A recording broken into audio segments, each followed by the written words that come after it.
sometimes the most extraordinary stories begin in the most ordinary places. This is the story of Maya Chen, a 17-year-old girl whose life was about to change in ways no one could have predicted. But before we dive into the heart of this incredible tale, let me paint you a picture of where it all started. In the gleaming hallways of Westfield Academy, one of the most prestigious private schools in the country. Before we jump back in, tell us where you're tuning in from, and if this story touches you, make sure you're subscribed, because tomorrow I've saved something extra special for you. Maya's story begins at 5:30 a.m. every morning, when most teenagers were still lost in their dreams. While her classmates slept peacefully in their designer bedrooms, Maya was already up, helping her mother, Lin Chen, prepare for another day of keeping Westfield Academy spotless. Lin had worked as the head janitor at the academy for 12 years, ever since Maya's father had passed away from cancer, leaving them with nothing but medical bills and each other. The academy was a world unto itself. Red brick buildings covered in ivy, manicured lawns that looked like they belonged in a magazine, and students who arrived each morning in cars worth more than most people's houses. Maya had earned her place there through a scholarship program, her brilliant mind and perfect grades opening doors that her family's financial situation never could have. But scholarships, as Maya would learn, could get you through the door. They couldn't protect you from what waited on the other side. Every morning, Maya would walk through those same pristine hallways her mother had spent the night cleaning. She would pass the trophy cases filled with awards from students whose parents donated buildings to the school, walk by the portraits of distinguished alumni who had gone on to run corporations and countries. And every morning, she would catch glimpses of the other students, the ones who belonged there not because of their minds, but because of their last names. At the top of Westfield's social hierarchy sat Victoria Ashford, a stunning blonde with eyes like winter ice and a smile that could cut glass. Victoria's father owned half the tech companies in Silicon Valley.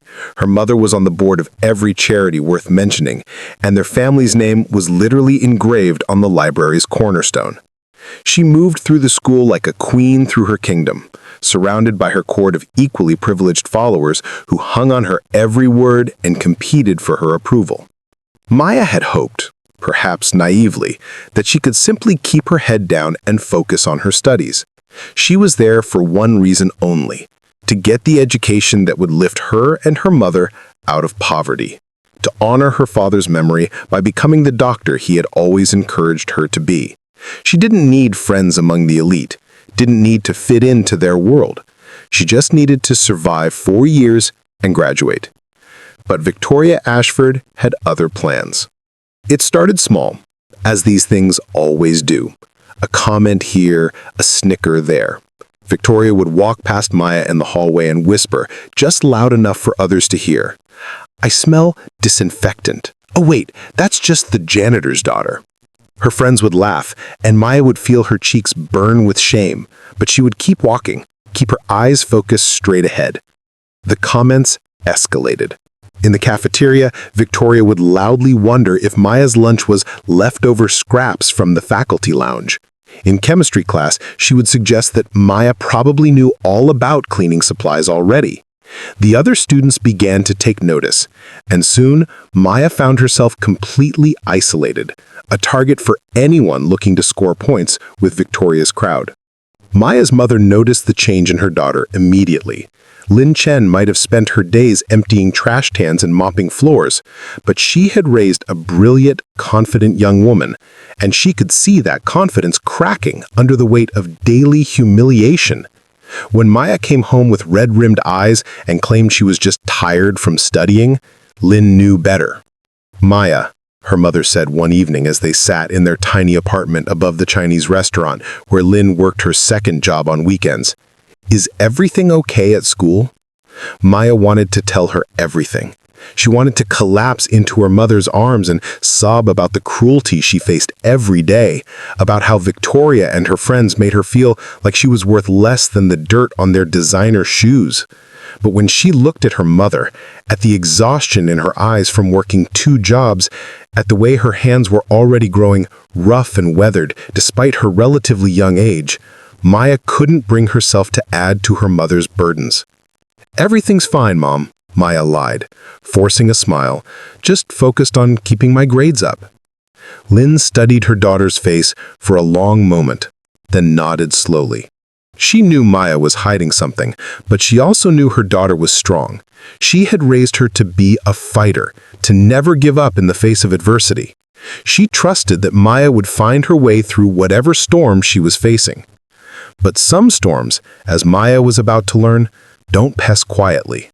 Some storms tear through your life like a hurricane, destroying everything in their path before revealing what you're truly made of. The winter of Maya's junior year brought with it a cold that seemed to seep into her very bones. Not just the physical cold of January in New England, but a different kind of chill.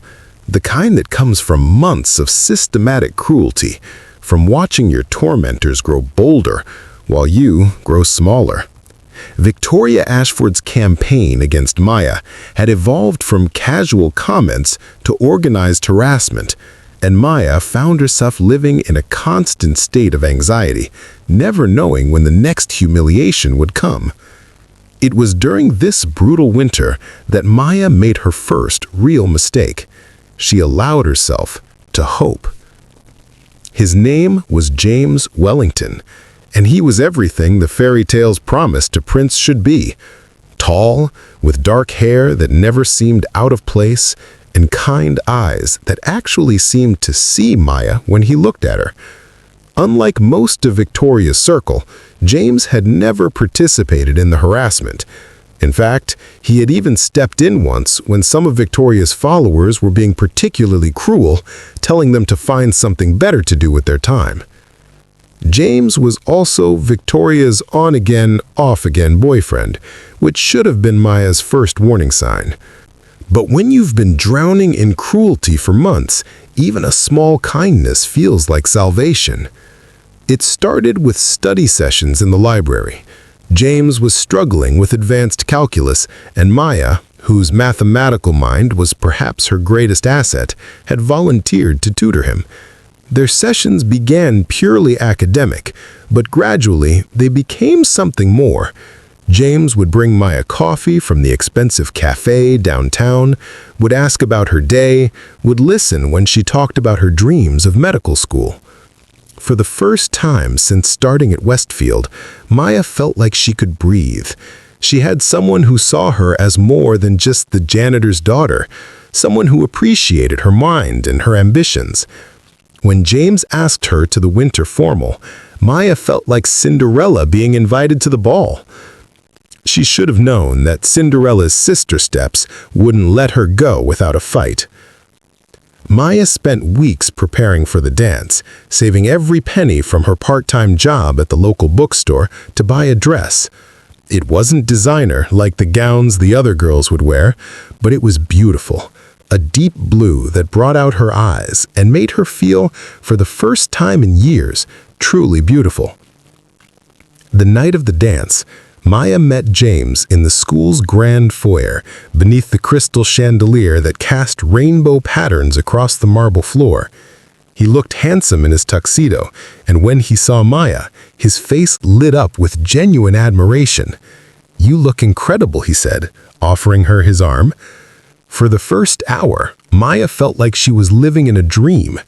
They danced to slow songs, talked and laughed with some of James's more decent friends, and Maya allowed herself to believe that maybe, just maybe, things were finally changing for her at Westfield. She should have known Victoria wouldn't let her have even one night of happiness. Maya first noticed the whispers during the third dance. Students were huddled in small groups, their phones out, pointing and snickering in her direction. When she caught Victoria's eye across the dance floor, the blonde girl's smile was sharp as a knife, triumphant in a way that made Maya's stomach drop. "James," Maya whispered, tugging on his arm, "something's wrong. Everyone's looking at us." James followed her gaze, and his face went pale. His phone was buzzing incessantly in his pocket. When he pulled it out, Maya saw his expression crumble. "What is it?" Maya asked, though part of her already knew she didn't want the answer. Without a word, James showed her his phone. On the screen was a group chat that included most of their class. The messages were brutal. "Look who's pretending to be a princess tonight. Someone should tell her this isn't a charity case dance. I bet she's wearing her mom's old uniform under that dress. Does she smell like pine sol?" But the worst was yet to come. As Maya scrolled through the messages with trembling hands, she found a video. Someone had filmed her mother earlier that evening, working late to prepare the gym for the dance. The video showed Lin Chen on her hands and knees scrubbing the floor that Maya would soon be dancing on, and it was captioned, "Cinderella's mom making sure the dance floor is clean for her little princess." The video had been shared dozens of times, with each share adding new layers of mockery and cruelty. Maya's throat closed up as she read comment after comment, mocking her mother's work, her accent, her clothes. These kids, these privileged, cruel kids, were making fun of the woman who worked 2 jobs to give Maya a chance at a better life. Maya's hands were shaking so badly she could barely hold the phone. Around her, the dance continued, but she felt like she was trapped in a fishbowl, with everyone watching her humiliation unfold. She could hear the whispers, see the pointed fingers, feel the weight of hundreds of eyes on her. "Maya," James said softly, reaching for her hand. "I'm so sorry. I had no idea they were planning this." But Maya barely heard him. All she could think about was her mother, who was probably at home right now, exhausted after working all day to make this dance possible for students who saw her as nothing more than entertainment. "I have to go," Maya whispered, gathering up her dress and pushing through the crowd toward the exit. "Maya, wait!" James called after her, but she was already running. She ran through the hallways her mother cleaned every night, past the classrooms where she tried so hard to prove she belonged, out into the cold January night. She ran until her dress shoes rubbed blisters on her feet, until her breath came in ragged gasps, until she reached the small apartment she shared with her mother. Lin was waiting up, as Maya had known she would be. She took one look at her daughter's tear-streaked face and didn't ask questions.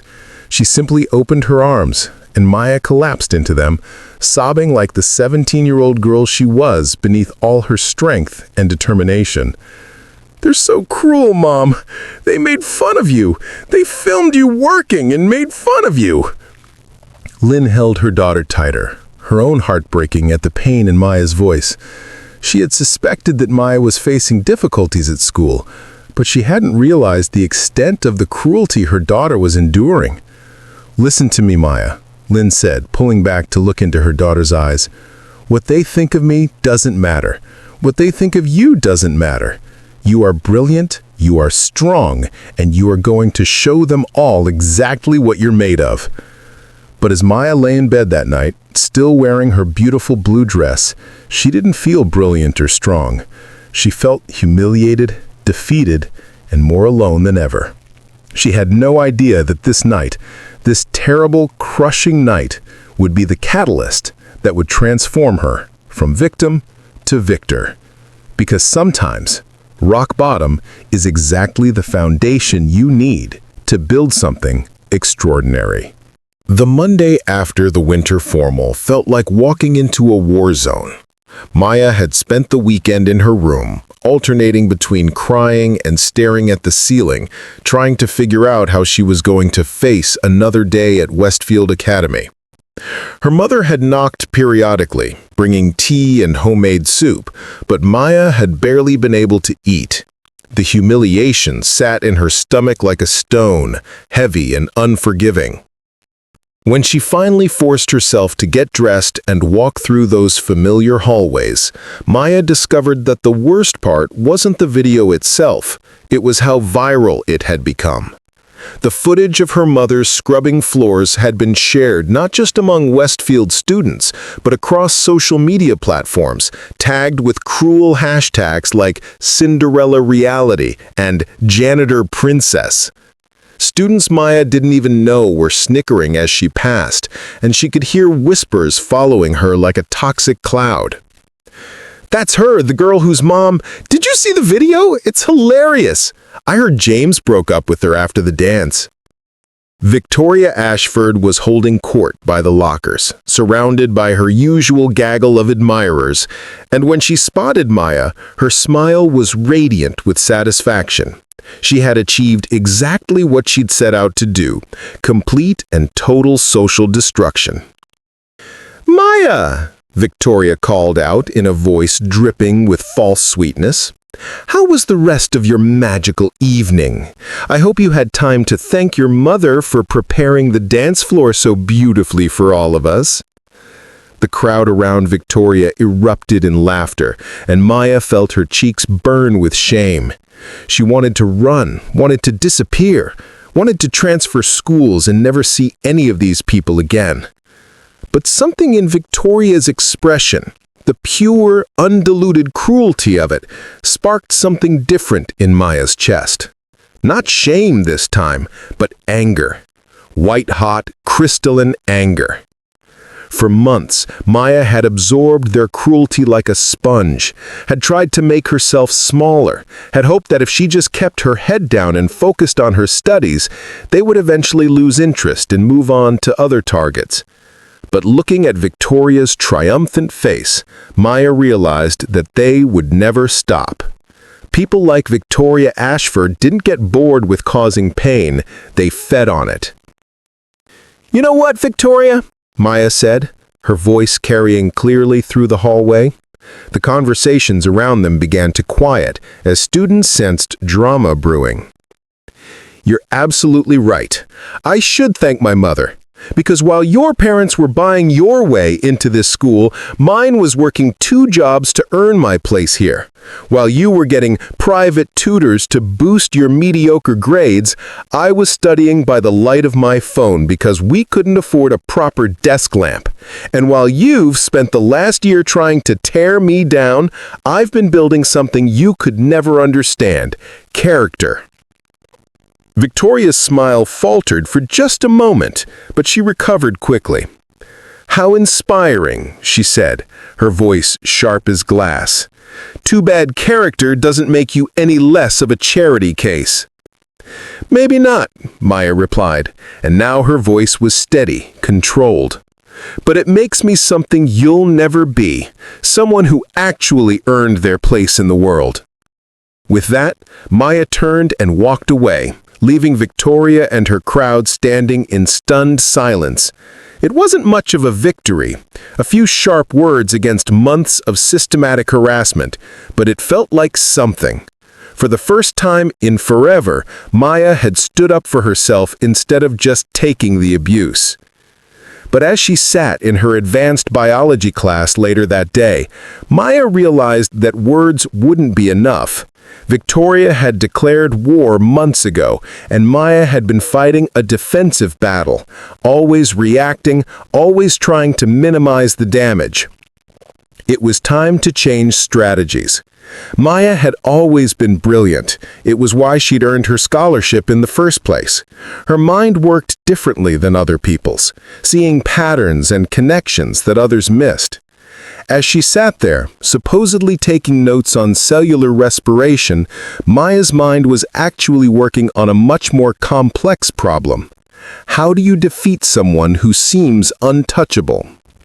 Victoria Ashford had everything: money, status, beauty, and the kind of social power that could destroy reputations with a single well-placed rumor.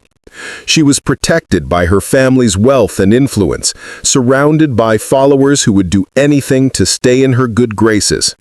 She seemed completely invincible. But Maya had learned something important from her mother over the years.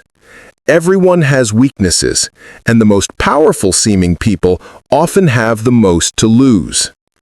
Over the next few days, Maya began to observe Victoria with the focus of a scientist studying a particularly interesting specimen. She noted patterns, relationships, behaviors. She listened to conversations not to participate, but to gather information. And slowly, a picture began to emerge. Not of the untouchable queen Victoria pretended to be, but of someone much more vulnerable than she wanted anyone to know. Victoria's relationship with James was complicated, marked by jealousy and control issues that she worked hard to hide behind her perfect facade. Her grades, while decent, were heavily supplemented by the private tutors her parents hired and the donations they made to ensure their daughter's success. Most importantly, Victoria's social power was built entirely on perception, on the belief that she was perfect, untouchable, superior to everyone around her. Maya realized that Victoria's greatest strength was also her greatest weakness. She had built her entire identity on being better than everyone else. Take that away, and the whole carefully constructed edifice would come crashing down. But Maya also knew that she couldn't beat Victoria at her own game. Maya didn't have the money, the connections, or the social status to wage traditional war. She would need to be smarter, more strategic. She would need to use the very qualities that Victoria mocked, her intelligence, her work ethic, her determination, as weapons. As Maya walked home that evening, past the expensive cars dropping off her classmates at their mansion homes, a plan began to form in her mind. It was ambitious, perhaps even dangerous, but it was also brilliant in its simplicity. Victoria Ashford thought she was untouchable because she had never faced a real challenge. She had never met someone who could match her ruthlessness with intelligence, her cruelty with determination. She had never met someone with nothing left to lose and everything to gain. Maya smiled grimly as she climbed the stairs to her small apartment. Victoria had made a crucial mistake when she'd targeted not just Maya, but Maya's mother.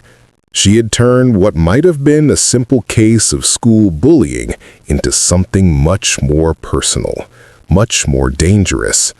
She had awakened something in Maya that had been sleeping, the fighter her mother had raised, the survivor who had already overcome poverty and loss and discrimination. Victoria had wanted to break Maya Chen, but instead, she had forged her into something much stronger. The war was about to begin, and Victoria Ashford had no idea what was coming for her. Maya's transformation didn't happen overnight. It began with small changes. The way she walked through the hallways with her head held higher, the way she met cruel comments with silence instead of tears, the way she began to study not just her coursework, but the intricate social dynamics of Westfield Academy itself. She was learning to see the school not as a place where she was trapped, but as a chessboard where every move mattered. 3 weeks after the winter formal disaster, Maya made her first real move in what would become a legendary game of revenge. It started with something Victoria would never have expected: kindness. Maya had noticed that there were others at Westfield who existed on the margins, students who didn't quite fit into Victoria's world, but weren't outcasts like herself either. There was Emma Rodriguez, a scholarship kid from the arts program whose paintings were extraordinary, but who was ignored because she didn't wear the right brands. There was Kevin Park, a quiet genius in the robotics club, whose inventions impressed teachers but earned him nothing but indifference from his classmates. There was Sarah Mitchell, whose family had money, but not the right kind, new money from her father's tech startup rather than the old money that really mattered at Westfield. One by one, Maya began reaching out to these forgotten students, not with grand gestures or obvious attempts at alliance building, but with the small kindnesses that people like Victoria never bothered with. She complimented Emma's artwork, offered to help Kevin debug his code, listened when Sarah talked about feeling like she didn't belong despite her family's wealth.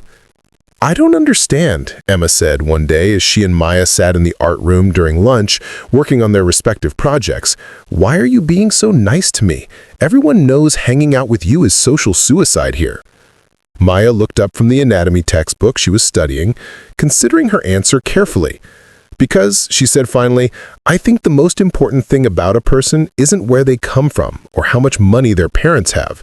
It's what they choose to do with the gifts they've been given." It was a truthful answer, but it was also strategic. Maya was learning that the best weapons weren't always the most obvious ones. Victoria ruled through fear and exclusion, making people desperate for her approval. Maya was building something different, a network based on mutual respect and shared values. But Maya's real first move came during AP Chemistry, a class she shared with Victoria and several of her inner circle. They were working on a particularly challenging unit about organic compounds, and their teacher, Dr. Peterson, had assigned a major project that would count for 30% of their final grade. Victoria, despite her army of private tutors, had always struggled with the sciences. She was smart enough to get by, but chemistry required the kind of logical, methodical thinking that didn't come naturally to someone who was used to getting her way through charm and intimidation. Maya, on the other hand, found chemistry as intuitive as breathing. The project required students to work in pairs, and Victoria immediately claimed James as her partner, partially because he was strong in science, but mostly to make a public statement about their relationship status after the awkwardness of the winter formal. Maya watched this play out with the calculating gaze she had developed, noting how James seemed less than enthusiastic about the partnership. Maya chose Kevin Park as her partner, which surprised everyone who knew them. Kevin was brilliant but awkward, the kind of student who was invisible to most of their classmates. But Maya had studied him carefully over the past few weeks, and she knew something that others didn't. Kevin Park wasn't just smart, he was innovative. His mind worked in ways that even Maya impressed, finding creative solutions to complex problems. "Are you sure about this?" Kevin asked nervously when Maya approached him. "I mean, you could probably partner with anyone. I'm not exactly popular." "Kevin," Maya said with a smile, "popularity is temporary. Genius is forever." As the weeks progressed on their chemistry projects, Maya watched Victoria struggle with increasing desperation. Despite James's help and her expensive tutors, Victoria clearly didn't understand the material. Maya could see the frustration building in Victoria's perfectly controlled facade, the tiny cracks that appeared when she thought no one was looking. Meanwhile, Maya and Kevin were creating something extraordinary. Their project focused on developing more efficient catalysts for clean energy applications, the kind of advanced work that usually only graduate students attempted. Kevin's innovative thinking, combined with Maya's meticulous research skills, created a synergy that even Dr. Peterson impressed. But Maya wasn't just focused on academic success. She was also carefully documenting something else, Victoria's increasingly obvious academic struggles. Maya had noticed that Victoria's test scores, while adequate, showed a pattern of improvement that didn't match her classroom performance. There were discrepancies that suggested outside help beyond what was normally allowed. 2 days before the chemistry projects were due, Maya was staying late in the school library putting the finishing touches on her presentation with Kevin when she overheard a conversation that changed everything. Victoria was in one of the private study rooms talking on the phone with one of her tutors that Maya quickly realized was her tutor. But this wasn't a normal tutoring session. Victoria was asking for direct help completing her project, essentially asking someone else to do the work for her. "I don't care what it costs," Victoria was saying, her voice sharp with desperation. "Just fix whatever James did wrong and make it perfect. I cannot afford to get anything less than an A on this project." Maya felt her heart race. This was academic dishonesty on a scale that could result in suspension or even expulsion, if it could be proven. But Maya knew that Victoria's family's influence would protect her from most consequences unless the evidence was absolutely undeniable. That night, Maya lay in bed planning her next move.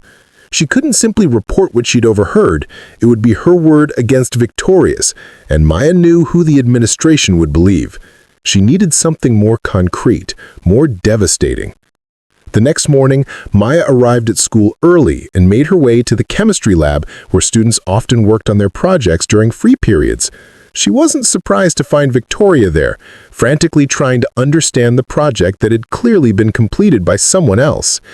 "Need any help?" Maya asked, casually, setting down her own materials. Victoria looked up, her eyes flashing with suspicion and irritation. "What do you want, charity case?" "Nothing," Maya said with a shrug. "Just thought I'd offer. Chemistry can be challenging if you don't understand the fundamentals." "I understand chemistry just fine," Victoria snapped, but Maya could see the uncertainty in her eyes. "Of course you do," Maya agreed pleasantly. "I'm sure you'll do great on tomorrow's presentation. Dr. Peterson always asks such insightful questions about the methodology behind our work."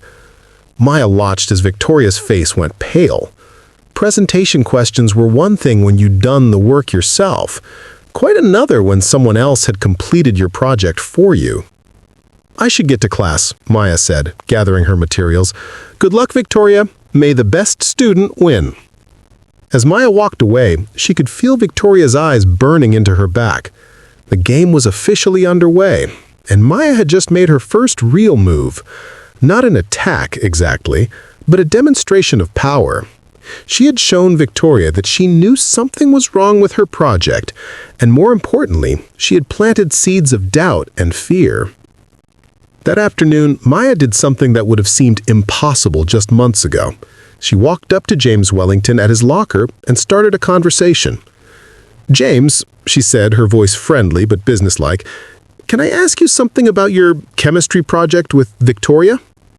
James looked around nervously, clearly uncomfortable being seen talking to Maya in such a public setting. "What about it?" "I was just wondering if you felt confident about tomorrow's presentation. Dr. Peterson can be pretty tough with his questions." James's expression grew troubled. "To be honest," he said quietly, "I'm not sure Victoria really understands what she'd submitted." "I understand," Maya said sympathetically. "That must be frustrating for you. I imagine you did most of the actual work?" "I tried to explain the concepts to her," James said, and Maya could hear the exhaustion in his voice. "But she kept insisting her tutor would handle the technical details." "Her tutor helped with the project?" Maya asked, careful to keep her voice neutral.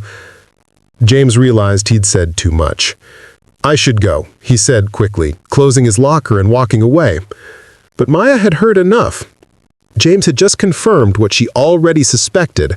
Victoria had received inappropriate help on her project. More importantly, James was clearly uncomfortable with the situation, which meant Victoria's own partner might be willing to admit the truth if the right pressure were applied. As Maya walked home that evening, she reflected on how much had changed since the winter formal. 3 weeks ago, she had been a victim, powerless and isolated. Now, she was a player in the game, and she was starting to understand that she might actually be very good at it. Victoria Ashford thought she was untouchable, protected by her family's money and her social status. But Maya was beginning to see that the higher someone climbed, the farther they had to fall. And sometimes all it took was the right push at the right moment to send them tumbling down. Tomorrow would be the first real test of Maya's new strategy. But tonight, for the first time in months, Maya Chen went to sleep with a smile on her face. The chemistry presentations began first period, and Maya could feel the tension crackling through the air like static electricity.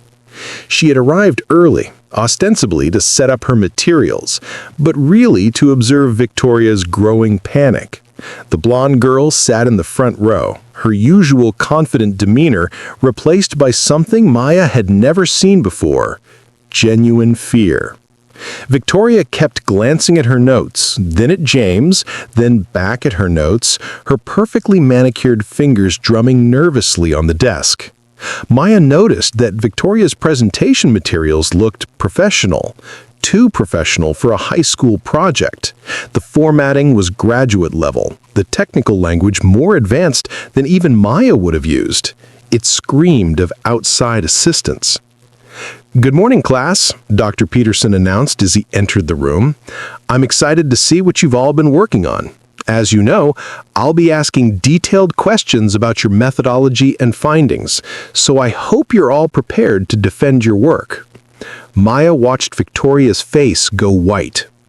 The presentations began alphabetically, which meant Maya and Kevin would go in the middle of the pack, while Victoria and James would present near the end. This was perfect timing. Maya wanted Victoria to spend the entire period watching other students get grilled with technical questions, building her anxiety to a breaking point. Emma Rodriguez and her partner went first, presenting a solid project on polymer chemistry. Dr. Peterson asked thoughtful questions about their experimental design, which they answered competently. Maya noticed that Victoria's presentation materials looked professional, too professional for a high school project. The formatting was graduate level, the technical language more advanced than even Maya would have used. It screamed of outside assistance.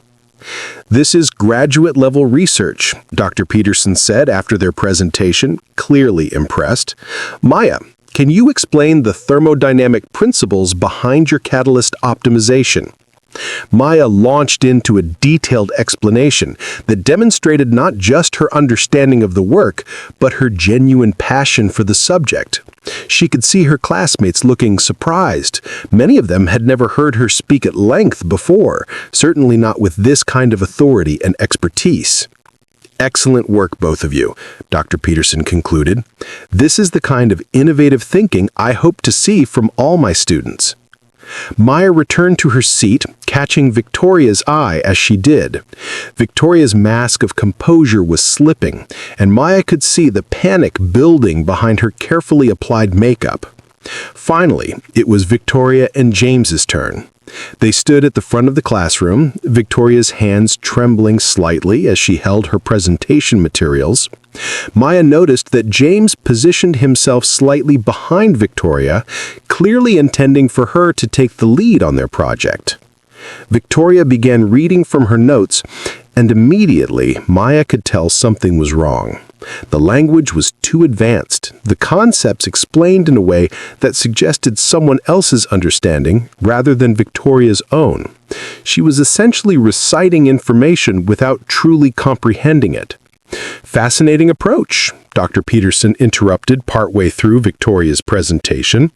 "Victoria, can you explain why you chose this particular synthetic pathway over the more conventional alternatives?" Victoria froze. The question was reasonable, exactly the kind of follow-up any student should expect, but she clearly had no idea how to answer it. "Well, started, then stopped," glancing desperately at James. The efficiency factors." "Yes, but specifically, what made you think this pathway would be more efficient?" Dr. Peterson pressed gently. He wasn't being cruel. He genuinely wanted to understand her reasoning. Victoria looked like a deer in headlights. We researched various options, and this seemed like the best choice." Maya could see that Dr. Peterson was beginning to sense something was wrong. The mismatch between Victoria's sophisticated written work and her inability to explain her basic choices was becoming obvious to everyone in the room. "James," Dr. Peterson said, turning to Victoria's partner, "perhaps you can shed some light on your methodology." James looked deeply uncomfortable, caught between his loyalty to Victoria and his own academic integrity. "Actually," he said slowly, "Victoria worked on most of the theoretical framework independently. I focused more on the experimental design." It was a diplomatic answer, but I could see that it hung Victoria out to dry. If Victoria had done the theoretical work herself, she should be able to explain it. "I see," Dr. Peterson said. "Victoria, let's try a different approach. Can you walk us through the mechanism of your primary reaction?" This was basic chemistry, the kind of question any student should be able to answer about their own project. But Victoria just stood there, her mouth opening and closing without sound coming out. The silence stretched painfully long. "I'm feeling a bit overwhelmed," Victoria finally managed, her voice barely above a whisper. "Could I perhaps answer questions after class?" Dr. Peterson frowned. In all his years of teaching, he had never had a student unable to explain their own work. "Victoria, did you complete this project independently, with only the collaboration of your partner?" The question hung in the air like a sword. Maya held her breath, waiting to see how Victoria would respond. This was the moment, the crucial decision point that would determine everything that came next. "Of course," Victoria said, but her voice lacked conviction. I'm not feeling well today." Dr. Peterson studied her for a long moment, then glanced at the obviously sophisticated presentation materials. Maya could see him putting the pieces together. The advanced work, the student's inability to explain basic concepts, the nervous partner who had tried to deflect questions away from his teammate. "I think," Dr. Peterson said carefully, "we should continue this conversation privately. Victoria, James, please see me after class." Victoria's face crumbled. She knew, as everyone in the room knew, that she had been caught. The carefully constructed facade of academic excellence was falling apart in real time in front of all her classmates. As the bell rang and students filed out of the classroom, Maya lingered, pretending to pack up her materials slowly. She could hear the hushed conversations of her classmates, the whispered speculation about what had just happened. Victoria Ashford, the untouchable queen of Westfield Academy, had just been publicly humiliated in a way that no amount of money or influence could undo. "Did you see her face?" someone whispered. "She had no idea what she was talking about. I always wondered how she got such good grades in science." Maya felt a surge of satisfaction, but it was tempered by something else, a recognition that this was just the beginning. Victoria's academic dishonesty would have consequences, but Maya knew that Victoria's family would find ways to minimize them. What mattered more was the crack in Victoria's armor, the first real chink in her seemingly invincible reputation. As Maya finally left the classroom, she caught a glimpse of Victoria through the window, slumped in her chair while Dr. Peterson spoke in serious, quiet tones. James stood beside her, his arms crossed, looking like he wanted to be anywhere else in the world. The news of Victoria's chemistry disaster spread through Westfield like wildfire. By lunch, everyone knew that Victoria Ashford had been caught cheating, that she couldn't answer basic questions about her own project, that she might face suspension or worse. The students who had spent years competing for Victoria's approval suddenly found themselves whispering about her failures instead of her successes. Maya sat in the cafeteria with Kevin, Emma, and Sarah, her growing circle of allies, and listened to the buzz of conversation around them. For the first time in her Westfield career, Maya wasn't the subject of cruel gossip. Instead, she was the brilliant scholarship student who had shown up the school's supposed academic star. "I can't believe it," Emma said, picking at her salad. "Victoria Ashford cheating? I mean, everyone kind of suspected she had too much help, but to see it happen so publicly?" "She had it coming," Sarah said bluntly. "She spent years making everyone else feel inferior. Maybe now she knows what it feels like." Maya remained quiet, letting her friends process what they had witnessed. She was already thinking several moves ahead, considering how Victoria would respond to this public humiliation. Someone like Victoria didn't just accept defeat, she escalated. Maya's prediction proved correct within hours. During 7th period, Maya was called to the principal's office over the intercom. As she walked through the hallways, she could feel eyes on her, some curious, some sympathetic, some hostile. She had no idea what awaited her, but she had a sinking feeling it wasn't good news. Principal Davidson was a stern woman in her 60s who had been running Westfield Academy for over 2 decades. She sat behind her massive oak desk, her expression unreadable, while Victoria sat in one of the chairs facing the desk. Victoria's eyes were red-rimmed, but Maya could see the anger burning beneath the tears. "Miss Chen," Principal Davidson said, gesturing to an empty chair, "please sit down." Maya took her seat, her mind racing through possibilities. What could Victoria possibly have accused her of? "Miss Ashford has brought some serious concerns to my attention. She believes that you may have compromised the integrity of her chemistry project." Maya felt her stomach drop, but she kept her expression neutral. "I'm sorry, I don't understand." "Victoria claims that you had access to her project materials through your mother's work cleaning the school. She suggests that you may have shared information about her project with other students, or possibly even sabotaged her work in some way." Maya stared at Victoria in disbelief. Even for someone as manipulative as Victoria, this was a new low. She was trying to use Maya's mother, Maya's hard-working, honest mother, as a weapon in her desperate attempt to escape the consequences of her own cheating. "That's completely false," Maya said firmly. "My mother has never accessed student work, and even if she had, she would never violate student privacy. She takes her job very seriously." "So you deny having any knowledge of Miss Ashford's project before today's presentations?" Principal Davidson asked. "The only knowledge I had was what I observed during class." Victoria seemed to struggle with understanding the material, and today's presentation confirmed that she didn't actually understand her own work. Victoria's face flushed with anger.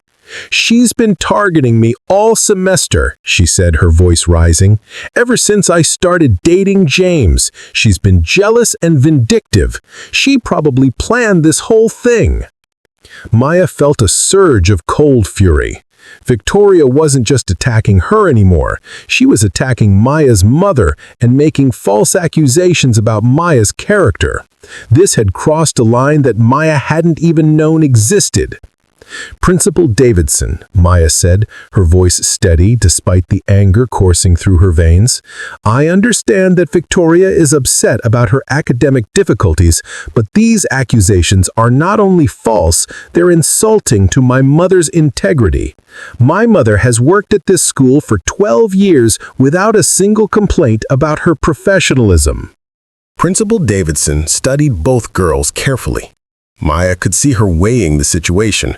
On one side, Victoria Ashford, daughter of one of the school's most generous donors. On the other, Maya Chen, the scholarship student whose mother cleaned their floors. "Miss Chen," Principal Davidson said finally, "while I have no evidence to support Miss Ashford's claims, I think it would be best if you and your mother maintained extra discretion regarding student materials going forward." It was a diplomatic non-punishment that satisfied no one, but Maya recognized it for what it was, the best outcome she could hope for given the power dynamics at play. Victoria's family's influence had protected her from serious consequences for her cheating, just as Maya had predicted it would. But as Maya left the principal's office, she realized that Victoria had made a crucial mistake. In her desperation to escape accountability for her academic dishonesty, Victoria had dragged Maya's mother into their conflict. She had attacked the one person in the world that Maya would do anything to protect. The gloves were officially off. That evening, Maya sat in her small apartment, telling her mother about the day's events. Lin Chen listened quietly, her face growing more troubled as Maya described Victoria's accusations. "Maya," her mother said when the story was finished, "maybe it's time to consider transferring schools. This girl seems determined to make your life miserable, and she clearly has the power to do real damage."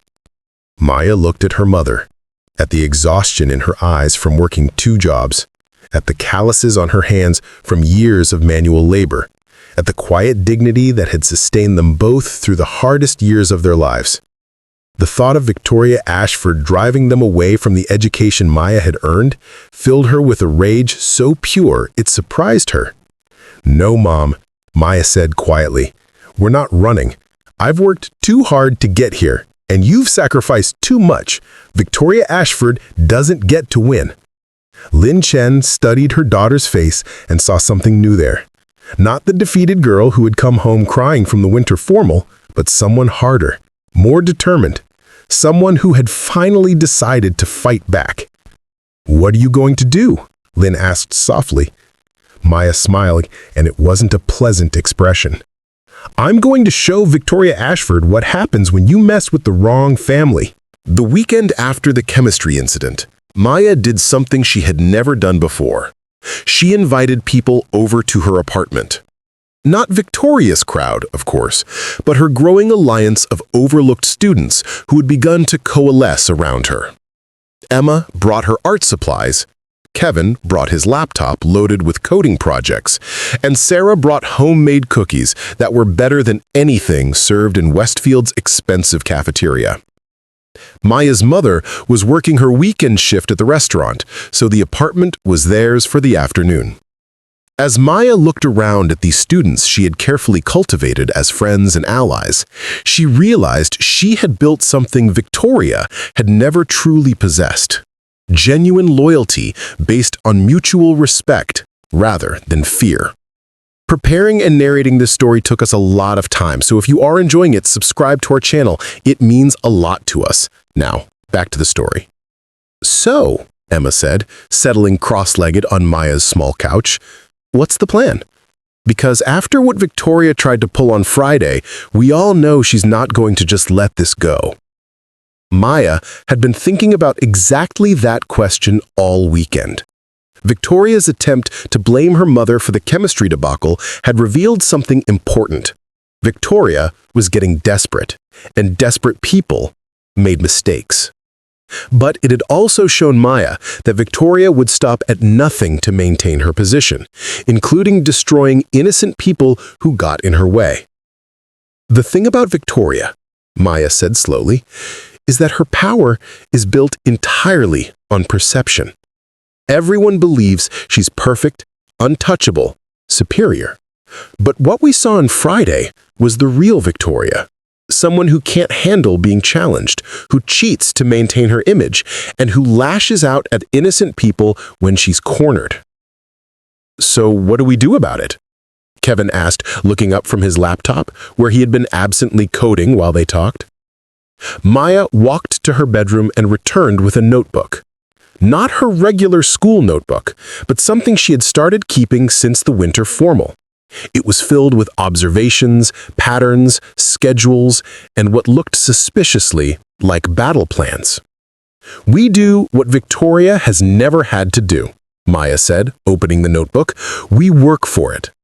Victoria rules through fear and exclusion, making people desperate for her approval. But there are more students at Westfield who don't fit into her inner circle than ones who do. What if we gave them something better to belong to?" Sarah leaned forward, interested. "What do you mean?" Maya flipped through her notebook, showing pages of names, notes, and connections she had mapped out over the past month. "Look at this school. Really look at it. They're brilliant artists like Emma who get ignored because they don't wear designer clothes. They're innovative thinkers like Kevin who get dismissed because they're not socially polished. There are students like you, Sarah, whose families have money but not the right kind of social connections.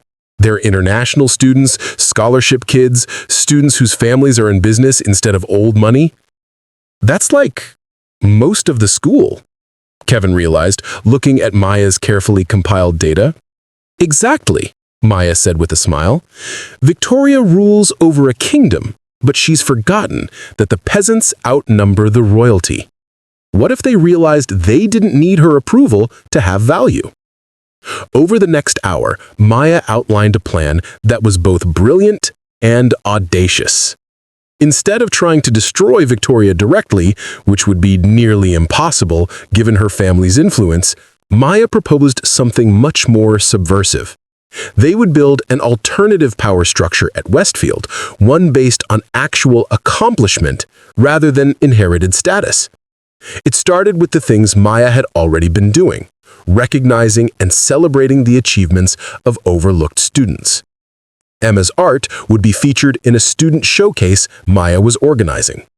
Kevin's robotics innovations would be submitted to prestigious competitions. Sarah's insights into sustainable business practices would be shared in a student-run workshop series. But Maya's plan went deeper than simple recognition. She had been studying the school's power structures, and she had identified key areas where students like Victoria held influence through tradition and intimidation rather than actual rules or policies. Student government, for instance, had been dominated by the same social circle for years, not because they were the best candidates, but because no one else had ever seriously challenged them. "The spring elections are in 6 weeks," Maya said, pointing to her calendar. "Victoria's best friend Madison is running unopposed for student body president, just like her crowd has run unopposed for everything for years." "You want to run against Madison?" Emma asked, looking doubtful. "Maya, she's popular. Her family basically built the new gym, and she has Victoria's entire machine behind her." "I don't want to run against Madison," Maya said with a grin. "I want Sarah to run against Madison." Sarah nearly choked on her cookie. "What? Maya, I can't run for student body president. I've never even been to one of their parties." "That's exactly why you should run," Maya explained patiently. "Sarah, your family's company employs half the parents in this town. Your ideas about sustainable business could actually make a difference in how this school operates. You're smart, you're genuine, and you care more than just maintaining the status quo." Maya opened her notebook to a page covered in numbers and statistics. "I've been analyzing the voting patterns from previous years. Turnout is always low because most students feel like their votes don't matter. The same people always win. But if we could mobilize even half the students who usually don't participate..." Kevin looked up from his laptop, his eyes bright with understanding. "You want to hack the election? Not literally," he added quickly, "but socially. Change the whole game." "Exactly," Maya said. "We make this election about actual issues that matter to students, not just personality contests. We talk about things like mental health resources, academic integrity policies, recognition for non-sports achievements, making this place actually inclusive instead of just pretending to be." Emma was starting to look excited. "And we use every platform available to get the message out. Social media, art installations, guerrilla marketing."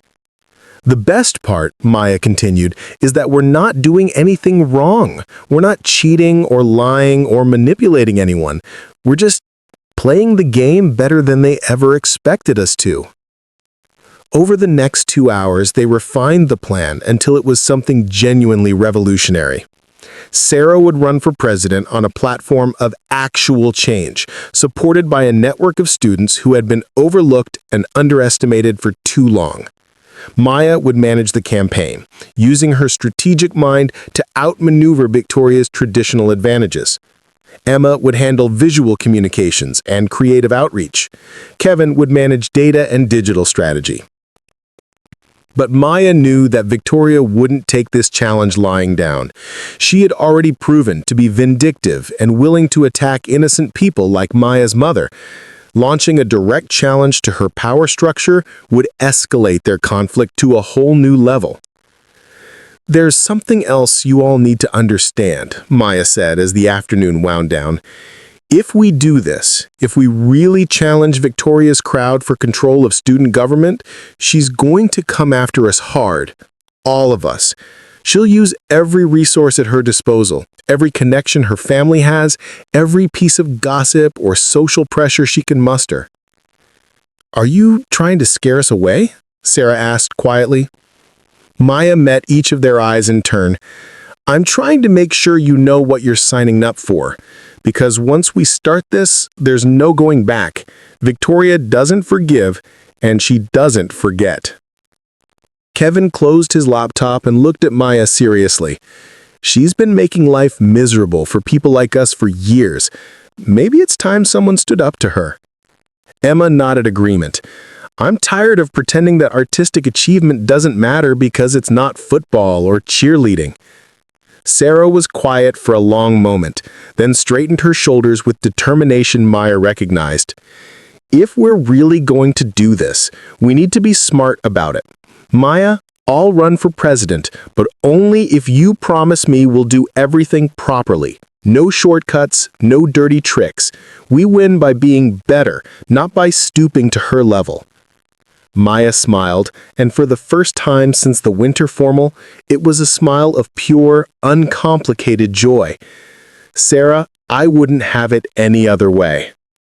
As her friends gathered their things to leave, Maya felt something she hadn't experienced since starting at Westfield. Hope. Not the desperate hope of someone clinging to survival, but the confident hope of someone who had found allies worth fighting alongside. Victoria Ashford had spent months trying to break Maya Chen, but she had made a crucial error. She had assumed that Maya was alone, that crushing her would be simple because she had no one to turn to for support. Victoria had never considered that Maya might be capable of building something stronger than fear. She might be capable of building a community. The war between Maya and Victoria was about to enter a new phase. But this time, Maya wouldn't be fighting alone. This time, she had an army of her own. An army of brilliant, overlooked students who were ready to show Westfield Academy what they were really made of. The revolution was about to begin. Sarah Mitchell's announcement that she was running for student body president sent shockwaves through Westfield Academy that Maya could practically feel in the air. Within hours of Sarah posting her campaign platform online, the hallways were buzzing with a kind of energy Maya had never seen before. Students who had never shown interest in school politics were suddenly talking about mental health resources and academic integrity policies. Groups that had never mixed were finding common ground in Sarah's message of genuine inclusivity. Maya watched it all unfold from her position at what she had started thinking of as Command Central, a corner table in the library where she could observe the social dynamics of the school while appearing to study. She had notebooks full of data now, voting patterns, social networks, influence maps, and detailed profiles of every student who might swing the election. But Maya also knew that Victoria Ashford wasn't sitting idle. The counterattack came on a Tuesday morning, swift and vicious in the way Maya had learned to expect from Victoria. Maya arrived at school to find flyers posted on every bulletin board, each one professionally designed with Victoria's signature aesthetic: clean fonts, expensive paper, subtle but unmistakable messages. Experience matters, read one flyer featuring a glamorous photo of Madison Clark surrounded by images of successful school events. Don't let Westfield Academy become a testing ground for untried ideas. Another flyer was more direct. Proven leadership versus desperate attention-seeking. Below that tagline was a list of Madison's accomplishments: homecoming, charity gala organizer, academic honor roll, contrasted with what they called Sarah's inexperience in student leadership. But it was the third type of flyer that made Maya's blood boil. These were more subtle, designed to look like they came from concerned students rather than Madison's official campaign. They raised questions about whether Sarah's family's business interests might create conflicts of interest, whether someone who had never participated in traditional school activities could truly understand what students needed, and whether Westfield was ready for experimental leadership styles. Maya recognized Victoria's handiwork immediately. The flyers were too professional for a typical student campaign, too coordinated to be anything but a strategic assault. Victoria was using every tool in her arsenal: Her family's resources, their professional connections, and her own talent for psychological warfare. But Maya had expected this. In fact, she had been counting on it. "Did you see them?" Sarah asked, finding Maya at her usual table during lunch. Sarah's face was flushed with anger and hurt, and Maya could see that the flyers had shaken her confidence. "I saw them," Maya said calmly, "and I saw something else too. Did you notice how many students were taking pictures of those flyers?" Sarah looked confused. "What do you mean?" Maya pulled out her phone and showed Sarah a series of screenshots she had been collecting all morning. Students posting the flyers on social media, not to support Madison, but to mock the obvious desperation behind them. "This is so obvious," one post read, accompanied by a photo of the Experience Matters flyer. "Like, we get it, you're rich and popular, but what does that actually do for the rest of us?" Another post had gone viral within the school. "Anyone else think it's weird how professional these flyers are for a student election? How much money are they spending on this?" Victoria made a mistake, Maya explained to Sarah. She treated this like it was still the old game where expensive marketing and veiled insults would be enough to maintain control. But our campaign has been showing students that they deserve better than that. Now, when they see Madison's flyers, they don't see authority, they see exactly the kind of elitist condescension we've been talking about. Maya was right.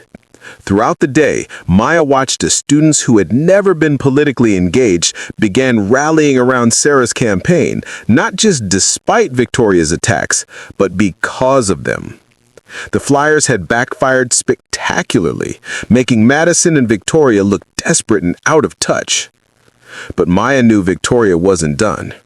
If anything, the failure of her first assault would make her more dangerous, more willing to escalate to truly destructive tactics. The escalation came on the mandatory candidate forum the following week. Maya had spent days preparing Sarah for every possible question, every potential attack. They had practiced Sarah's responses until they were natural and confident, focusing on concrete policies rather than personal attacks. Madison, on the other hand, had clearly been coached by professionals. Her answers were polished, her smile perfect, her talking points carefully designed to appeal to parents and administrators rather than students. When asked about her qualifications, she rattled off a list of committee memberships and social events that sounded impressive but had little substance. Sarah, by contrast, spoke passionately about real issues. When asked about academic stress, she proposed a comprehensive mental health program. When questioned about school spirit, she talked about recognizing achievements beyond athletics. When challenged about her experience, she pointed out that fresh perspectives were exactly what Westfield needed. Maya could see the audience responding to Sarah's authenticity, leaning forward when she spoke, nodding at her proposals. Even some of Madison's traditional supporters looked intrigued by Sarah's ideas. Then came the moment Maya had dreaded. "Miss Mitchell," came a question from the audience, delivered by a student Maya recognized as one of Victoria's inner circle. "There have been concerns about outside influences on your campaign. Can you comment on your association with students who have been involved in recent academic integrity issues?" It was a carefully coded reference to Maya's involvement in exposing Victoria's chemistry cheating, designed to make Maya look like a troublemaker and Sarah guilty by association. Maya felt her stomach clench as she watched Sarah process the question. For a moment, Sarah hesitated, and Maya could see her calculating whether it would be safer to distance herself from Maya and avoid controversy. It was exactly the moment Victoria was hoping for. She wanted to force Sarah to either abandon her most strategic ally or defend someone Victoria had successfully branded as a problem student. Sarah straightened her shoulders and looked directly at her questioner. "I'm proud to be associated with students who value academic integrity," she said clearly. "Maya Chen is one of the most brilliant, hardworking, and honest people I know. If standing up for academic honesty and supporting students who earn their achievements through actual work rather than family connections makes me controversial, then I'm happy to be controversial." The auditorium erupted. Students who had been quietly supportive of Sarah's campaign suddenly became vocal, applauding not just her answer, but her courage in defending her friend. Maya felt tears prick her eyes as she realized that Sarah had chosen loyalty over political expediency, even when it might have cost her the election. But the applause told Maya something else. Victoria had miscalculated again. The students at Westfield were tired of the politics of exclusion and intimidation. They were ready for a leader who would defend her allies rather than abandon them for convenience. After the forum, Maya found Sarah in the bathroom, leaning against the sink with her eyes closed. "That was incredible," Maya said softly. "I can't believe you stood up for me like that." Sarah opened her eyes and met Maya's gaze in the mirror.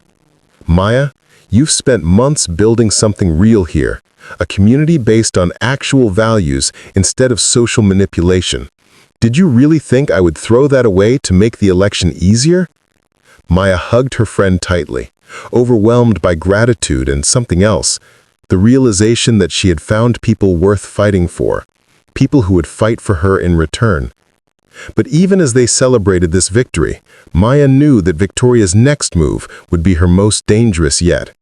Victoria had tried professional tactics and public attacks, both of which had backfired. Now she would resort to the kind of personal destruction that had always been her specialty. Maya was right to be worried. The attack came not during school hours, but that evening, when Maya was least prepared to defend herself. She was working her shift at the local bookstore, helping customers and restocking shelves, when her phone began buzzing incessantly with notifications. Someone had posted a video online, not on the usual social media platforms, but on anonymous sites where content could go viral without accountability. The video showed Maya at work, but it had been edited to make her look incompetent and desperate. Clips of her struggling with heavy boxes were set to mocking music, and a voiceover questioned whether someone who couldn't even handle a part-time job was qualified to advise student government. But the worst part wasn't the mockery. It was the privacy violation. Someone had filmed Maya without her knowledge, in her workplace, during private moments when she thought she was unobserved. The video showed her eating a simple sandwich for dinner during her break, counting her tips carefully, checking her phone with obvious anxiety about school. Maya felt violated in a way she had never experienced before. The winter formal video had been cruel, but it had targeted a public moment. This was different. This was someone invading her private life, her working life, the parts of herself she kept separate from Westfield's toxic social dynamics. The video had been shared hundreds of times within hours, accompanied by cruel comments about Maya's family's financial situation, her work clothes, her tired expression. Maya realized with growing horror that Victoria had crossed a line even Maya hadn't expected. She had hired someone to stalk and film Maya, to invade her privacy for the sake of political warfare. Maya sat in her car after work, shaking with rage and humiliation, trying to figure out how to respond to this latest attack. Part of her wanted to give up, to withdraw from the election entirely and return to her old strategy of keeping her head down and trying to survive until graduation. But then her phone rang. It was Sarah. "Maya?" Sarah's voice was tight with anger. "I saw the video. This has gone too far. Victoria can attack me all she wants, but going after you like this is completely unacceptable." "Maya," Sarah said quietly, "maybe you should distance yourself from me. This video is designed to hurt your campaign, and it's working. I'm seeing the comments already. People saying you're associated with someone who's desperate for money, who doesn't belong at Westfield." "Maya Chen," Sarah said firmly, "if you think I'm going to abandon you because Victoria Ashford hired some creep to stalk you with a camera, then you don't know me at all. This doesn't make you look bad. It makes her look like a sociopath." Maya felt tears streaming down her cheeks, not from sadness, but from overwhelming gratitude. For months, she had felt alone at Westfield, convinced that she had to fight all her battles solo. Now she had people who would stand with her even when it was costly, even when it was difficult. "What do we do?" Maya asked. "We show everyone exactly who Victoria Ashford really is, and we make sure she never gets the chance to hurt anyone like this again." Maya spent that night strategizing, her mind working through possibilities and scenarios with the focused intensity she usually reserved for her hardest exams. Victoria's video attack had been devastating, but it had also been revealing. The fact that Victoria had resorted to hiring someone to stalk and film Maya showed a level of desperation and a willingness to cross ethical lines that Maya could use against her. But Maya also knew that fighting back would require her to be smarter and more strategic than ever before. Victoria had resources Maya couldn't match: money, connections, and a complete willingness to destroy anyone who threatened her position. Maya would need to find Victoria's weakness, the one vulnerability that all her privilege couldn't protect. The answer came from an unexpected source. Maya was in the library the next day, ostensibly studying but actually researching legal options for the privacy violation Victoria had orchestrated, when someone slid into the seat across from her. Maya looked up, expecting to see one of her allies, and was shocked to find James Wellington. James looked terrible, exhausted, conflicted, and carrying the weight of someone who had been wrestling with a difficult decision for a long time. "Maya," he said quietly, glancing around to make sure no one could overhear them, "we need to talk." Maya studied his face carefully. James had been Victoria's boyfriend, on and off for over a year. He had access to information about Victoria that no one else possessed. But Maya also knew that trusting James could be dangerous. He might be playing some elaborate game on Victoria's behalf. "What do you want, James?" Maya asked, her voice neutral. James ran his hairs through his hair, a gesture Maya recognized from their tutoring sessions months ago. "I want to apologize," he said finally, "and I want to help you stop her." Maya felt her heart race, but she kept her expression calm. "Who? Stop what?" "Victoria," James said, his voice barely above a whisper. "Maya, you have no idea how far she's willing to go. The video of you working, that was just the beginning. She's planning something much worse for the week before the election." Maya leaned forward slightly, every instinct telling her this was important. "What kind of something?" James looked around again, then pulled out his phone. On the screen was a text conversation between him and Victoria, and Maya felt her blood run cold as she read it. "She's planning to have your mother fired," James said quietly. "She's been documenting every minor infraction she can find. Times your mom stayed 2 minutes late to finish cleaning, supply inventory that's off by a few cents, maintenance requests that took longer than policy allows. She's building a case to present to the administration claiming your mother is incompetent and potentially stealing from the school." Maya felt the world tilt around her. Her mother, her hard-working, honest, dedicated mother, was Victoria's next target. Maya had thought Victoria's attack on her work video was the worst escalation possible, but this was something else entirely. This was an attempt to destroy her family's livelihood, to take away the job her mother had worked faithfully for 12 years. "Why are you telling me this?" Maya asked, her voice hoarse with shock and rage. James met her eyes, and Maya saw genuine remorse there. "Because I've been watching Victoria become someone I don't recognize over the past year. The chemistry thing, the video she had made of you, the way she talks about you and your family when she thinks no one is listening. Maya, she's obsessed with destroying you. It's not about the election anymore, or even about school politics. It's personal, and she won't stop until she's taken everything from you." Maya absorbed this information, her strategic mind already working through the implications. Victoria wasn't just trying to win an election, she was trying to eliminate Maya entirely, to force her family out of Westfield and remove any threat to Victoria's dominance. "There's more," James continued, his voice getting quieter. "She's been keeping a file on you, your friends, anyone associated with Sarah's campaign. She has photos, social media posts, family financial information. I don't know how she's getting some of this stuff, but it's extensive." Maya felt a chill that had nothing to do with the library's air conditioning. Victoria hadn't just been fighting dirty. She had been conducting what amounted to a stalking campaign, gathering intelligence on Maya and her allies like they were enemy combatants. "Why now? Why are you coming to me with this now?" James was quiet for a long moment, then showed Maya another text message. This one made her stomach turn. "She wants me to plant evidence in your mother's supply closet," James said, thick with disgust. "Cleaning supplies that she claims your mother has been stealing to sell on the side. She's even got fake receipts printed up to make it look like your mom has been systematically stealing from the school for months." Maya stared at the message, feeling fury building in her chest like a physical force. Victoria wasn't just content to attack Maya. She was willing to frame her innocent mother for theft, to destroy a woman's reputation and livelihood for the sake of high school politics. "I can't do it," James said quietly. "I've got along with a lot of Victoria's schemes over the years because I told myself they were just teenage drama, just social politics that didn't really hurt anyone.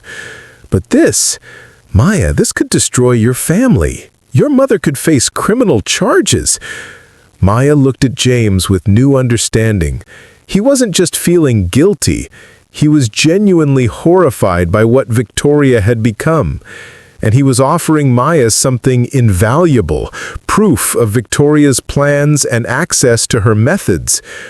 "What do you want from me?" Maya asked carefully. "Help me stop her," James said simply. "I have evidence of everything she's planned. Text messages, emails, even recordings of some of our conversations where she talks about her strategies. But I can't just turn it over to the administration because my family has business connections to hers. I need someone else to bring this forward, someone who has credibility and the courage to see it through." Maya studied James' face, looking for any sign of deception. This could be an elaborate trap, a way for Victoria to gather evidence that Maya was conspiring against her. But something in James' expression, the genuine fear and revulsion, convinced Maya that he was telling the truth. "Show me," Maya said finally. James looked around the library once more, then opened a folder on his phone. What Maya saw made her realize that Victoria's cruelty went beyond anything she had imagined. There were detailed files on dozens of students, not just Maya and her friends, but anyone Victoria saw as a potential threat or useful tool. There were photos taken without permission, financial information that should have been private, even medical records that Victoria had somehow accessed. "How did she get all this?" Maya whispered, scrolling through the files in horror. "Her father's private investigation firm," James explained. "She's been using professional investigators to gather information on other students. Maya, this isn't just teenage bullying anymore. This is criminal harassment on a massive scale." Maya felt something crystallize in her chest, not just anger, but a cold, determined clarity. Victoria had escalated their conflict beyond any reasonable boundary, had turned personal revenge into something that could destroy innocent people's lives. It was time to end this, once and for all. "James," Maya said, her voice steady despite the emotions churning inside her, "I need everything you have, every text, every email, every recording, and I need you to be willing to testify to what you've witnessed." James nodded immediately. "Whatever you need. Maya, I should have done this months ago. I've been a coward, and I've let her hurt people because it was easier than standing up to her." Maya looked at James, really looked at him, and saw not the popular privileged boy she had once tutored, but someone who was finally finding his conscience. "James, what changed? Why now?" James was quiet for a moment, then met her eyes. "Last week, after that forum where Sarah defended you, Victoria said something that made me realize how far she'd fallen. She said that people like you and your mother were parasites who needed to be eliminated from places like Westfield. She wasn't talking about school politics anymore. She was talking about class warfare, about using her family's power to destroy working-class families who dared to compete with her." Maya felt a surge of something that wasn't quite anger. It was deeper than that, more focused. Victoria had revealed her true nature, and it was uglier than Maya had even suspected. "There's something else," James continued, his voice dropping even lower. "The plan to frame your mother, Victoria's planning to execute it this Friday night, after the final campaign rally. She wants to plant the evidence and then have it discovered over the weekend, so the story breaks on Monday right before the election." Maya's mind raced through the timeline. Today was Wednesday, which meant she had less than 48 hours to stop Victoria from destroying her mother's life. But she also realized that James had just given her something precious: advanced knowledge of Victoria's plan and the opportunity to turn it against her. "James," Maya said slowly, "what if instead of stopping Victoria's plan, we let her execute it, but we're ready for her?" James looked confused. "What do you mean?" Maya pulled out her notebook and began sketching a plan that was audacious even by her standards. Victoria thinks she's the only one who can play strategic games, but she's about to learn that when you target someone's family, you don't just make an enemy, you create someone with nothing left to lose. Over the next hour, Maya outlined a counter-strategy that would use Victoria's own plan against her. They would let Victoria attempt to plant the evidence, but they would document everything: the break-in, the planting, Victoria's involvement. With James's testimony and the evidence he had gathered, they could expose not just Victoria's immediate plan, but the entire pattern of harassment and stalking she had been conducting. "It's risky," James said when Maya finished explaining. "If something goes wrong, your mother could still get caught up in this." "My mother is already caught up in this," Maya replied grimly. "Victoria made sure of that when she decided to target her. The question is whether we let Victoria control the narrative or whether we take control ourselves." As they prepared to leave the library, James hesitated. "Maya, there's one more thing you should know. Victoria isn't just planning to go after your mother. She's also been looking into your college applications, trying to find ways to sabotage your scholarship opportunities." Maya felt the last of her restraint snap. Victoria wasn't just trying to win a high school election, she was trying to destroy Maya's entire future, to ensure that Maya could never escape or compete with her again. "Then she's made the biggest mistake of her life," Maya said quietly. "Because now, this isn't just about school politics. This is about survival, and I've gotten very good at surviving." That night, Maya sat in her small apartment with her mother, finally telling her everything that had been happening at school. Lin Chen listened with growing alarm as Maya described the months of harassment, the escalating attacks, and Victoria's plan to frame her for theft. "Maya," her mother said when the story was finished, "maybe James is right. Maybe we should just go to the administration now, before Friday." Maya shook her head. "Mom, Victoria's family practically owns this school. If we go to the administration with accusations but no proof of immediate wrongdoing, they'll protect her and find ways to punish us instead. We need to catch her in the act, with evidence so clear that even her family's influence can't save her." Lin studied her daughter's face, seeing a determination there that reminded her of Maya's father, the same quiet strength that had carried them through the hardest years of their lives. "What do you need me to do?" Lin asked simply. Maya felt tears prick her eyes at her mother's trust, her willingness to follow Maya's lead even when the stakes were so high. "Just do your job exactly like you always do. But Friday night, when you're doing your final rounds, I need you to be extra careful about documentation. Take photos of every area you clean, note the time of every task, and wear the body camera I'm going to buy for you." "A body camera?" Maya smiled grimly. "Mom, if Victoria wants to play games with surveillance and documentation, we're going to play them better than she ever imagined." Friday evening arrived with the kind of crisp autumn air that usually made Maya feel hopeful about the future. Tonight, however, she felt like a general preparing for the most important battle of her war. Everything she had worked for, everything she had built over the past months, would be decided in the next few hours. Maya positioned herself in the empty classroom across from the supply closet where Victoria planned to plant her fake evidence. She had arrived at school at 6 p.m., well before her mother's evening shift began, and hidden herself with a clear view of the hallway. James was stationed at the main entrance, ready to document Victoria's arrival and any accomplices she might bring. Maya's mother was working her normal routine, but tonight she wore a small body camera that Maya had purchased with every dollar she had saved from her bookstore job. The camera would record everything, creating a minute-by-minute timeline that would prove Lin Chen's innocence and document any break-ins or planted evidence. At 8:30 p.m., Maya's phone buzzed with a text from James. "She's here. Black SUV, driver waiting outside.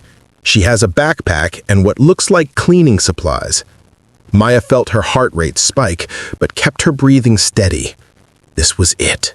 The moment when Victoria's pattern of escalating harassment would finally catch up with her.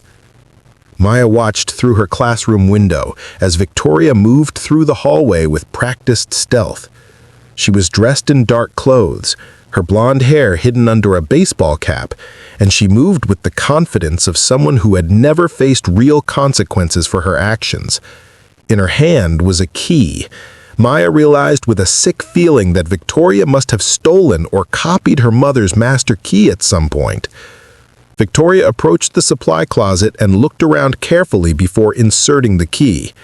Maya began recording on her phone, making sure to capture Victoria's face and actions clearly. Victoria opened the closet and began removing items from her backpack. Expensive cleaning supplies still in their packaging, clearly purchased specifically for this setup. But Victoria had made a crucial error in her planning. She had assumed that Maya's mother would follow the same routine she always did, that the supply closet would be exactly as Victoria expected. What Victoria didn't know was that Maya's mother had reorganized the entire closet that afternoon, taking detailed inventory as part of her new documentation procedures. Maya watched as Victoria grew increasingly frustrated, trying to find spaces for her planted evidence that would look natural. The supplies were expensive brands that the school had never purchased, and Victoria was struggling to hide them in ways that wouldn't immediately look suspicious. Maya's phone buzzed with another text from James. Second person just entered the building. Male, about 30s, professional clothes. He's heading toward the supply area. Maya realized that Victoria had brought backup, probably someone from her father's investigation firm, someone with experience in planting evidence convincingly. This was even better for Maya's case, as it showed premeditation and adult involvement in what Victoria would try to claim was a teenage prank. The man appeared in Maya's view, carrying a professional camera and what looked like official documentation. Maya understood immediately. Victoria wasn't just planting supplies. She was creating a complete fabrication, complete with fake invoices and photographs that would make the theft look systematic and long-term. Maya continued recording as Victoria and her accomplice worked to stage the scene. They were methodical, professional, and completely convinced of their own invincibility. Maya could hear them talking quietly, discussing how to make the evidence look most convincing, when to discover it, and how to ensure maximum damage to Maya's mother's reputation. At 9:15 p.m., exactly when Maya knew her mother would be finishing her rounds on the second floor, Maya sent a prearranged text, "Time for inventory check." Maya watched as her mother appeared in the hallway, moving toward the supply closet with her normal efficiency. Lin Chen had her body camera running and a clipboard in hand, ready to conduct the extra inventory check Maya had suggested. Victoria and her accomplice heard footsteps and quickly tried to finish their work, but they were caught in the worst possible position, inside the supply closet, surrounded by evidence of their break-in, with stolen keys and planted materials clearly visible. Lin Chen opened the supply closet door and froze, finding two strangers inside with supplies that didn't belong there. Maya held her breath as she watched her mother's reaction, proud to see that Lin remained calm and immediately began asking questions in a clear, steady voice that would be perfectly captured by her body camera. "Excuse me," Lin said firmly. "Can you explain what you're doing in this supply closet? And how did you get keys to this area?" Victoria, caught completely off guard, made her second crucial mistake. Instead of trying to explain or create a plausible story, she immediately went on the attack. "We're documenting theft," she said arrogantly, pulling out her fake invoices. "This closet contains stolen supplies, and we're gathering evidence for the administration." "I see. And you are?" "I'm Victoria Ashford," Victoria replied, as if her name should explain everything. "My family has significant investments in this school, and we have every right to investigate criminal activity." Maya almost smiled as she recorded Victoria's words. By invoking her family's name and claiming authority she didn't possess, Victoria was creating a perfect record of her abuse of power and sense of entitlement. "Miss Ashford," Lin said politely, "I'm going to need to ask you to leave this area immediately and report to the main office. You don't have authorization to be in this building after hours, and you certainly don't have permission to access restricted supply areas." Victoria's face flushed red with anger. "Don't you dare tell me what I can and cannot do. I know exactly who you are, and you're going to be fired by Monday anyway. You and your little scholarship rat daughter are going to be thrown out of this school where you never belonged in the first place." Maya felt a surge of fury at Victoria's words, but she also felt satisfaction. Victoria had just created a perfect recording of her classist attitudes and personal vendettas, clearly establishing that this was harassment rather than legitimate investigation. The man with Victoria tried to defuse the situation. "Perhaps we should discuss this with the administration," he suggested, clearly recognizing that Victoria was making things worse with every word. But Victoria was beyond rational thought. Months of frustration at her inability to defeat Maya, combined with the shock of being caught in her own trap, had pushed her past her usual calculated cruelty into raw, unfiltered hatred. "You people think you can come into our school, take our scholarships, compete with your betters, and there won't be consequences?" Victoria snarled at Lin.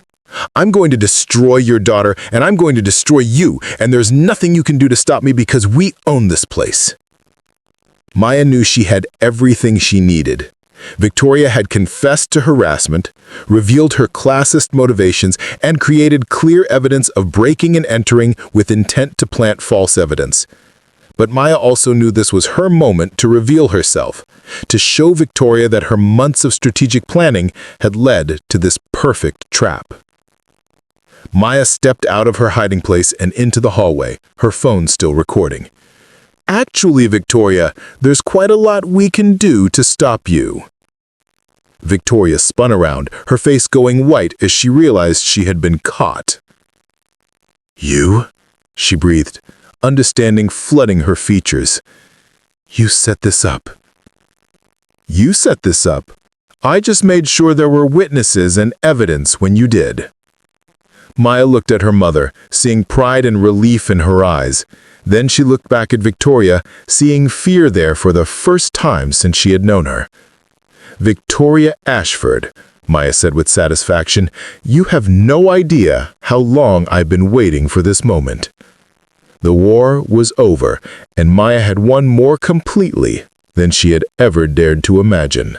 The aftermath of Victoria's downfall unfolded with a swiftness that took even Maya by surprise. By Saturday morning, videos of Victoria's confession, her rant about owning the school and destroying Maya's family, had gone viral, not just at Westfield Academy, but across social media platforms where students from other schools shared their own stories of privilege and abuse. Maya sat in Principal Davidson's office that Monday morning, flanked by her mother and a lawyer that Sarah's family had insisted on providing. Across from them sat Victoria, her parents, their team of expensive attorneys, and the professional investigator who had been caught planting evidence. The difference in the two sides was stark. Maya's team was calm and prepared, while Victoria's side radiated barely contained panic. Principal Davidson had spent the weekend reviewing hours of video evidence, James's testimony, and the extensive files Victoria had compiled on other students. The evidence was so overwhelming that even Victoria's family's influence couldn't protect her from the consequences. "Miss Ashford," Principal Davidson said gravely, "in 30 years of education, I have never encountered a more systematic pattern of harassment and abuse of power. The evidence shows not just isolated incidents of bullying, but a coordinated campaign of stalking, privacy violations, academic sabotage, and attempted framing of an innocent employee." Victoria's father, a man Maya recognized from newspaper photos, leaned forward. "Principal Davidson, surely we can resolve this matter privately. Victoria made some poor choices, but this is teenage drama that's gotten out of hand. My family has contributed significantly to this institution." "Mr. Ashford," Principal Davidson interrupted, her voice ice-cold, "your daughter hired professional investigators to stalk minor children and attempted to frame a school employee for theft. This is not teenage drama. This is criminal behavior that the police are already investigating." Maya felt a surge of satisfaction watching Victoria's face crumble. For months, Victoria had hidden behind her family's money and influence, convinced that she was untouchable. Now she was learning that some lines, once crossed, couldn't be uncrossed even with all the privilege in the world. The consequences were swift and comprehensive.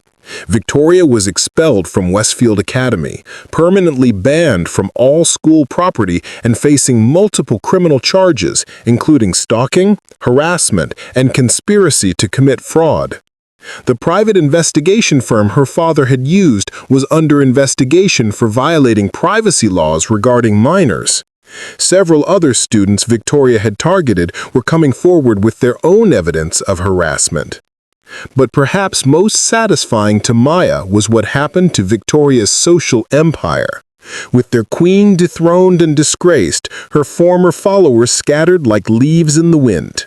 Students who had spent years competing for Victoria's approval suddenly realized they were free to be themselves. Madison Clark, Victoria's puppet candidate for student body president, withdrew from the election rather than face inevitable defeat. Sarah won the student body presidency in a landslide, receiving the largest vote total in Westfield Academy history as students turned out in record numbers to support genuine change. Her victory speech, delivered in front of the entire school, included a special thanks to Maya, "my campaign manager, my friend, and the bravest person I know." But for Maya, the sweetest victory wasn't political. It was personal. 3 weeks after Victoria's expulsion, Maya received an acceptance letter from Harvard University offering her a full scholarship for pre-medical studies. The letter specifically mentioned her exceptional academic achievement under challenging circumstances and her demonstrated leadership in promoting positive change. Maya realized that instead of sabotaging her college applications, Victoria's harassment had actually strengthened them by highlighting Maya's resilience and determination. Maya found her mother in the school hallway that afternoon, pushing her cleaning cart with the same dignity and professionalism she had shown for 12 years. But now, other students and faculty members greeted Lin Chen with new respect, recognizing her not just as the janitor, but as the mother who had raised someone extraordinary. "Mom," Maya said, holding up the acceptance letter with tears in her eyes, "we did it." Lin Chen hugged her daughter tightly, her own eyes bright with tears of pride and joy. "No, Maya," she said softly, "you did it. You took everything they threw at you and turned it into strength. Your father would be so proud." As Maya walked through the hallways of Westfield Academy that day, she reflected on how much had changed since she first arrived as a scared scholarship student, trying to keep her head down. She had learned that silence in the face of injustice wasn't safety, it was surrender. She had discovered that the most unlikely people could become your strongest allies, and that real power came not from fear and intimidation, but from building others up and standing for something larger than yourself. The girl who had once been made to feel ashamed of her mother's work now took pride in both her family's integrity and her own achievements. The student who had been isolated and targeted for her background had built a coalition that transformed her school's culture. The victim of systematic harassment had become a victor who would carry her strength and strategic mind to medical school and beyond. Victoria Ashford had intended to destroy Maya Chen, but instead she had forged her into something much stronger. In trying to eliminate competition, Victoria had created her own superior, someone who combined intelligence with integrity, ambition with empathy, and strength with humility. Maya's story at Westfield Academy was ending, but her real story, the one that would take her through medical school, into a career helping others, and eventually back to help other students like herself, was just beginning. She had learned that when someone tries to make you eat mud, you don't have to swallow it. Instead, you can use their cruelty as fertilizer to grow something beautiful and strong. As Maya packed her belongings from her locker on the last day of her junior year, she found a note that had been slipped inside. It was from James, who had transferred to another school to escape the fallout from Victoria's scandal. Maya, I wanted to thank you for showing me what real courage looks like. Watching you refuse to be broken and then watching you build something better instead of just tearing Victoria down taught me more about character than anything I learned in all my years at Westfield. I hope someday I can be half as brave as you are. Maya smiled as she folded the note carefully and put it in her backpack. She had started this journey as a victim, but she was ending it as a victor. Not because she had destroyed her enemy, but because she had transformed herself and her entire school in the process. The janitor's daughter had indeed eaten mud in a metaphorical sense. She had swallowed months of cruelty, humiliation, and systematic abuse. But instead of letting it break her, she had used it to nourish her growth into someone unstoppable. Victoria Ashford had wanted to make Maya small, but instead she had made her magnificent. And as Maya walked out of Westfield Academy that day, heading toward Harvard University and a future limited only by her own dreams, she carried with her the most valuable lesson of all, that no one can make you eat mud unless you choose to swallow it. And sometimes the people who try to destroy you end up giving you exactly the strength you need to soar. Up next, you've got 2 more standout stories right on your screen. If this one hit the mark, you won't want to pass these up. Just click and check them out. And don't forget to subscribe and turn on the notification bell so you don't miss any upload from us.